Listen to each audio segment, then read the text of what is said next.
is a little wood near where I live. At first glance, it may seem like many others. But sometimes appearances can be deceptive. Take this reptile, which could make some walkers jump. In fact, it's only a lizard whose feet have disappeared as it has evolved. The slowworm is not dangerous for birds, mostly eating small invertebrates which it hunts on the ground. In this wood of about 500 acres, squeezed between two urban centres, a main road and a motorway, almost every species from this region can be found. Hedgehogs, salamanders, wrens, amphibians, curious or migrating in their thousands. They have all learned to cohabit with the later species to arrive in large numbers, because for men too, these trees are a haven of peace and contact with wildlife.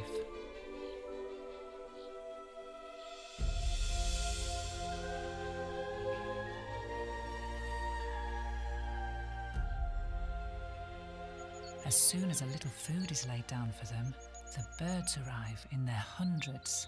Their appearance is a good reflection of the wood's biodiversity. On these few branches, 4 different species of tit come to land. And they are not alone, but closely followed by bullfinches. The male sports a beautiful bright orange breast. In turn, these are followed by nuthatches with their black masks and powerful beaks. They're just as happy one way up as the other, with their head below.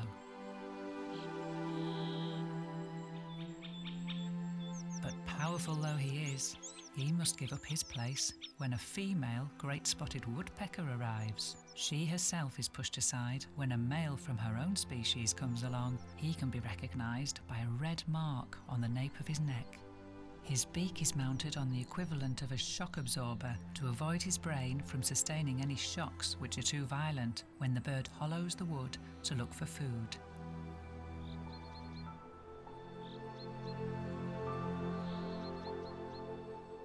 On the ground and in the bushes, chaffinches have been joined by flocks of bramblings. Even though the winter is harsh, it's always better than in the regions from where they come. They can migrate in flocks of hundreds of thousands, and they mix with greenfinches at feeders. The colder it is, the more it snows, the greater the number of birds who come to enjoy the seeds left for them. At the bleakest time of winter, the hawfinches arrive. These are large finches with powerful beaks. In every season, there are lots of animals, and this isn't merely by chance. A variety of tree species have been planted here, and not a gunshot heard for many years.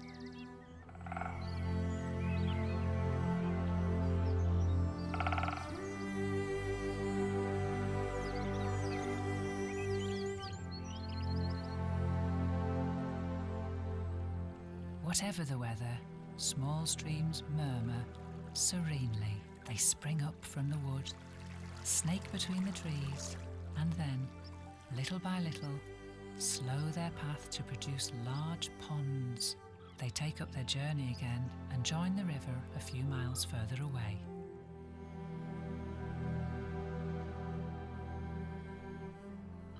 Forest ponds. They give a unique opportunity to birds from miles around. These are calm waters full of fish.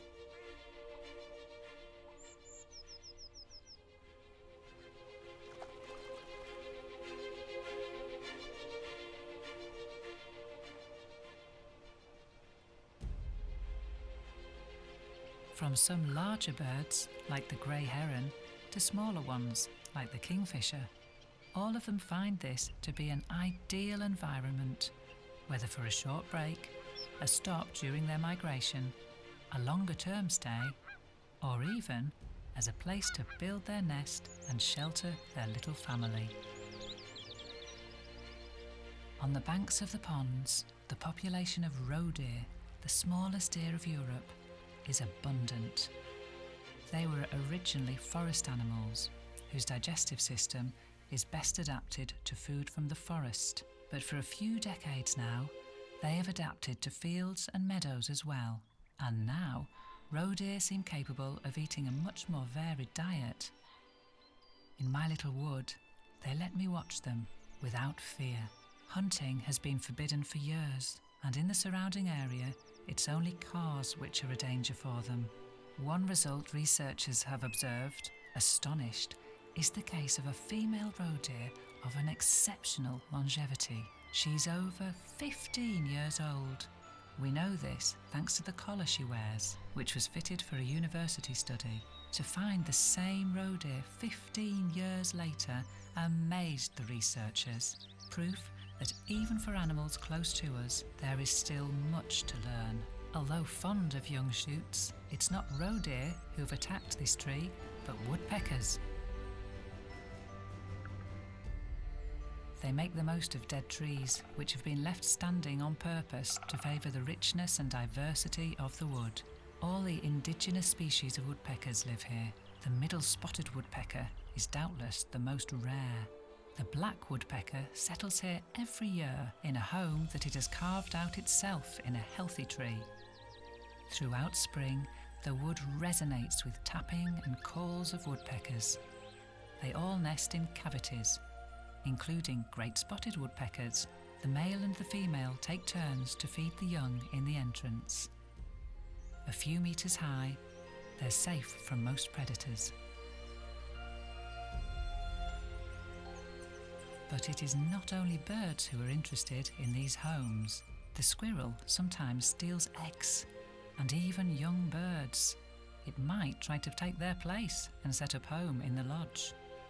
A couple of visiting squirrels think they've taken the ideal spot from a black woodpecker. A very comfortable perch. But they'd better not leave.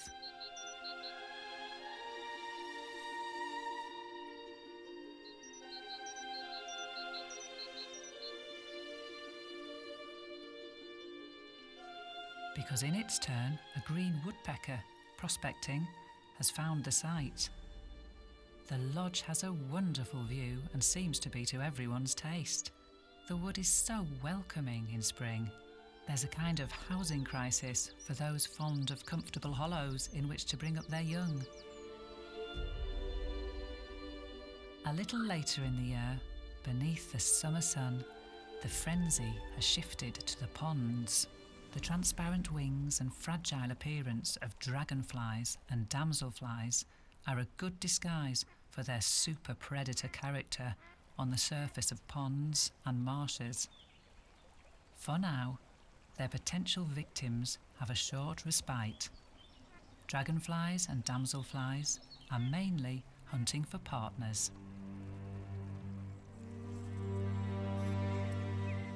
In the wood, the microcosmos rapidly occupies every suitable nook and cranny.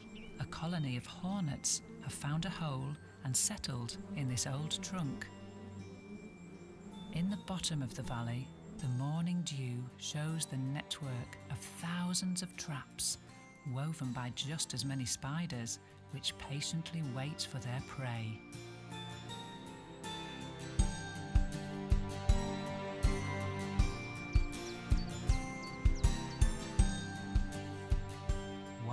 Below, we find the real masters of the wood's earth. Red wood ants develop real sprawling cities.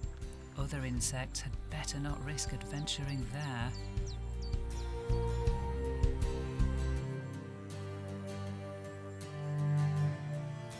Before becoming a moth, the pale tussock is a caterpillar with a penchant for oak trees. It compensates for its rather indiscreet colours by protecting itself with defensive bristles, the complete opposite of the texture of another crawling animal.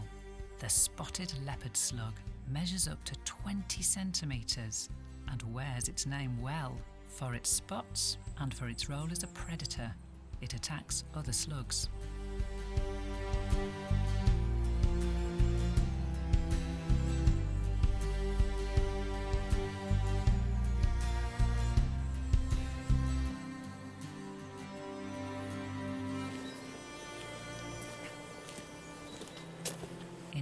little wood. It is not the swallow which announces spring, but the frog and the toad, or rather, the frogs and the toads. At the end of winter, all at once, a few thousand amphibians leave their refuges where they've been hibernating and converge towards the marshes to reproduce. Fewer in numbers, the common toads meet the common frogs on the path of this great migration. For these amphibians, reproduction is a collective affair, and the Little Wood is one of the best places in the region in which to admire this natural show in a zone which is a reserve for these animals.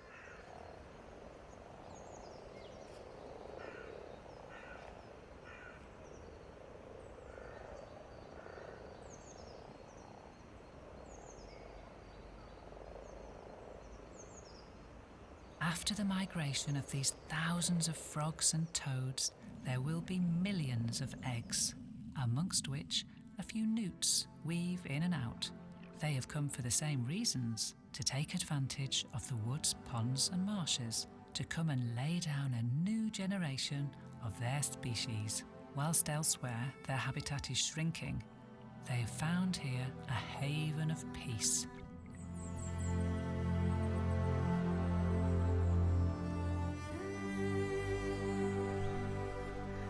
Jean Claude is the guardian angel of the wood. He roams in every direction and knows each nook and cranny. The trees have no secrets from him. His greatest pleasure is to share his passion for nature with others. He has taught me all about this wood.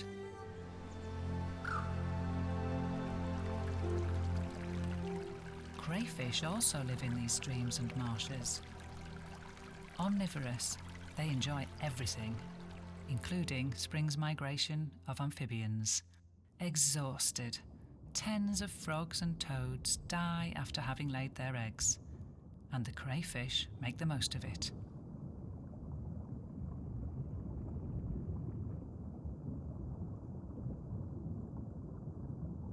But on the ponds, these scavengers in their turn become prey. Constantly looking for food, these coots enjoy an opportunity to feed their young.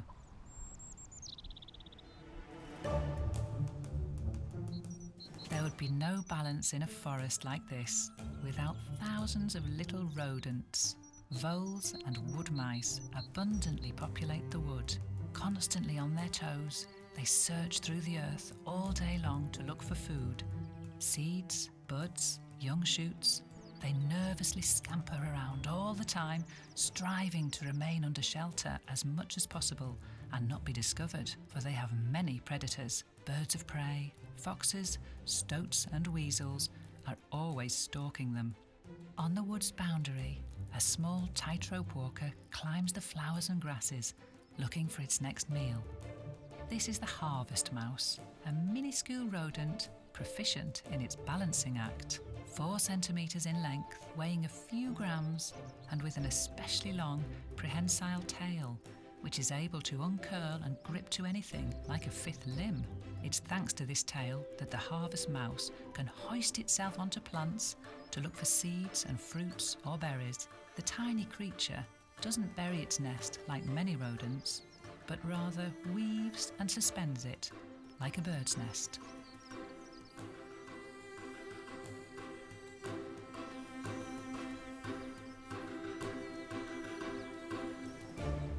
Wood mice come out by moonlight. Their large, round eyes give them excellent night vision. They move around as quickly on the ground as they do on branches of shrubs, whether to look for food or for moss to furnish their nest.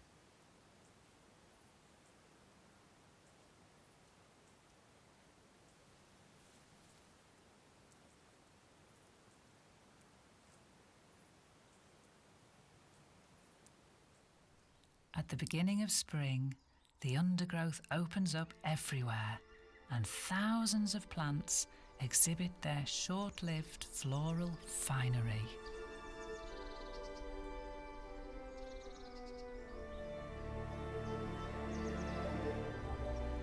Beneath the gaze of the crossbill, ready to find a partner, The first to appear are always the snowdrops.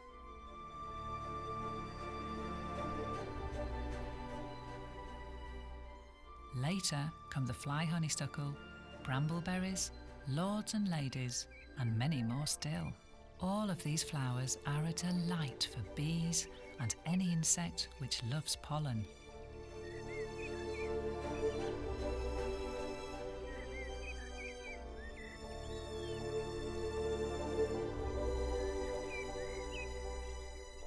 April brings a rather particular feature.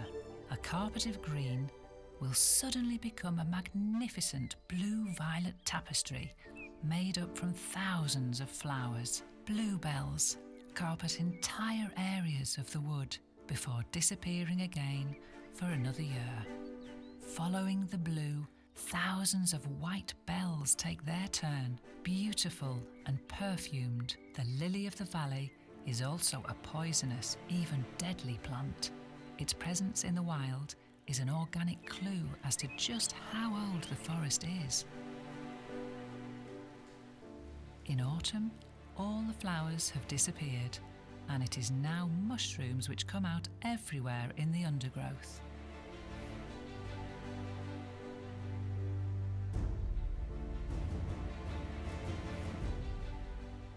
The hedgehog doesn't eat them, it mainly eats insects. Its long snout has a well-developed sense of smell. Its limbs are short, but that doesn't stop it from quickly moving around to go hunting for worms, slugs, and snails.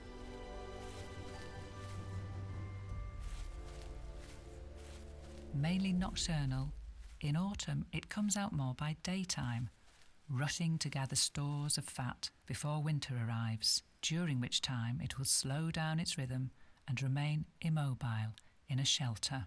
It's true that its spines are not the best possible protection against the cold. Although it is fur, it is hard and rough. The hedgehog has more than 5,000 on its back. Its spines are constantly being replaced and are practically unbreakable, but that's not enough to keep it safe from everything. Although completely protected, their numbers are nonetheless declining in our regions. Victims of road traffic, the disappearance of hedgerows, gardens which are too well fenced off, and particularly pesticides that they ingest via the insects they eat.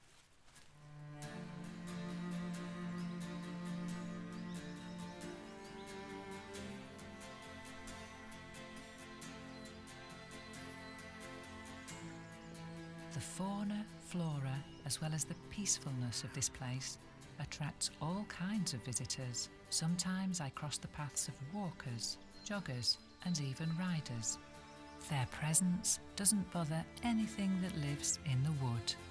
It's the first outings and the first games for these curious fox cubs, born a few weeks ago.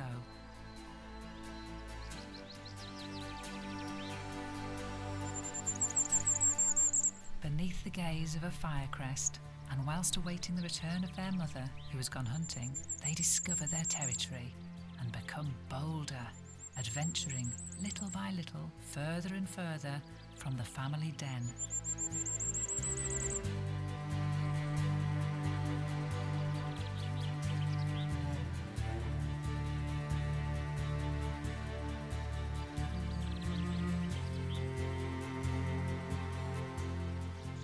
Depending on the food sources available, litters of cubs can be larger or smaller.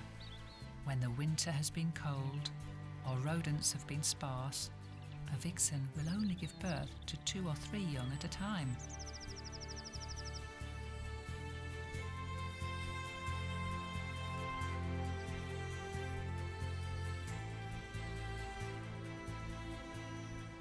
But this year must without doubt have been exceptionally rich and favourable. The result, when we finally see all of these siblings together, is 8 in one single den.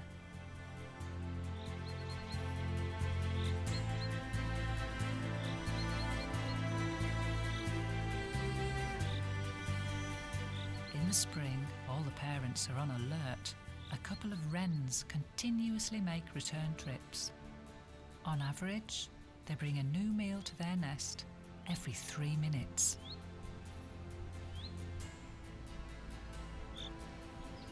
One floor above, the young blackbirds are even less restrained, but their parents are just as devoted. Continuous supplies the entire day long for the nuthatches in their hollow and for the buzzards on their platform. While some must await nightfall for their parents to go out hunting, such as these young tawny owls. Whether their nest is natural or artificial, the chicks know how to find a position which allows them to see the arrival of their provisions.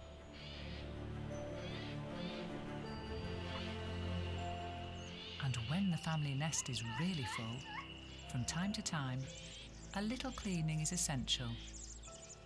The adults get rid of the fecal sacs, either by swallowing them, like this female blackbird, or by disposing of them a little further away, as does this nuthatch. For every new generation, as spring passes, the time to fly away approaches. But even here, each has its own pace.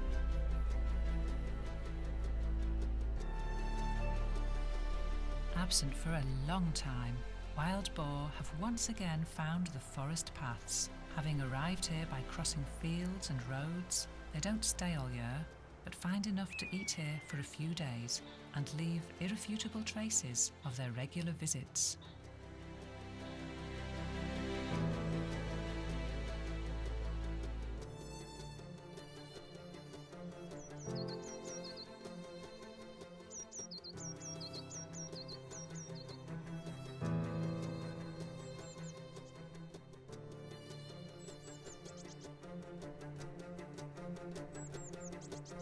It is also the season for newborns on the ponds.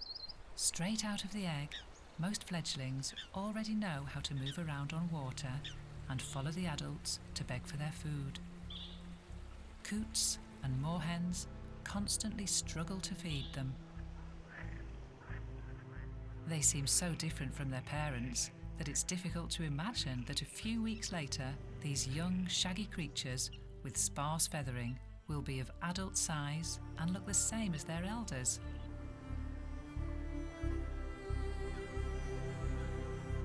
From their very first days, the tufted ducklings imitate their mother and dive to go and look for food themselves underwater.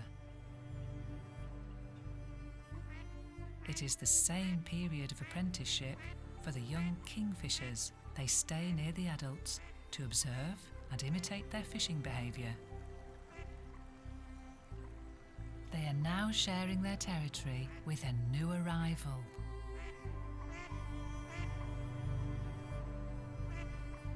The beaver began to return to natural zones over 10 years ago, munching in new territories wherever it is able. It has followed the river's course, then gone upstream to its tributaries, and after a few unobtrusive visits, has settled in the large pond. An astonishing arrival, whose traces can be seen on the banks, and with a little discretion, patience and luck, the walker can finally see it calmly going about its business in a wood which seems to have been waiting for it for years. A few acres of calm, a wide variety of plant species, an undulating landscape with small streams running through it, and respectful management. The result, at the very heart of one of the most highly populated regions on the planet, nature is reborn and offers an incredible display of wildlife to those who take the time to appreciate it, just next to where I live. My little wood, my place of dreams. After the beaver, could we see the return of other species which used to be here? Oh, if only my dreams could come true. Jean Claude, you, who is Merlin the magician of the wood and master of this place, can't you do anything? And clouds and birds above, forest and concrete, observe the show with interest and curiosity. Now each place has turned white, my feet are freezing outside.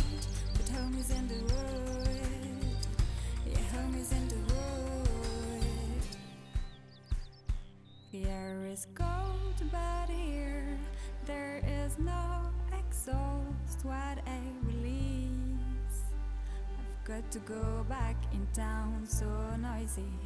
After the calmness, hear people move off the essence die. Already are in the next moment. Let's breathe in flower scent, opening the petals to praise the bashful sun. Everything comes alive again, widening incredibly beautiful performance. I shall dance with it, close my eyes and feel summer gently touching my bones.